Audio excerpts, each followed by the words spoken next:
এ বলে আমায় দেখো তো ও বলে আমায়। দিলীপ কীর্তির হাড্ডাহাড্ডি লড়াইয়ে 24-এর লোকসভা নির্বাচনে নজর কাটছে বর্ধমান দুর্গাপুর কেন্দ্র।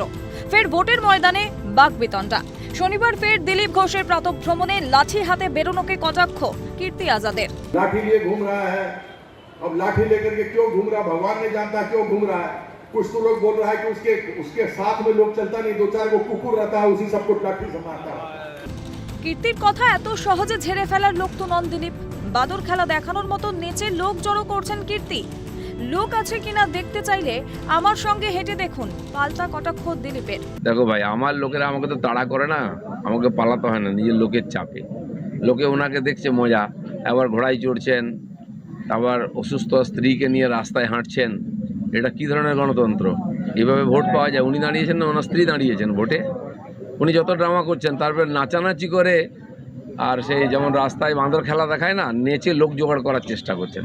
কার সঙ্গে লোক আছে না আছে, একদিন আমার সঙ্গে হাঁটুন উনি। বাকবিতণ্ডা কথার লড়াই। নির্বাচনে কার্যকরী হবে কোন অস্ত্র, সেদিকেই নজর গোটা বঙ্গের। রাজেশ খানের রিপোর্ট, ক্যালকাটা নিউজ।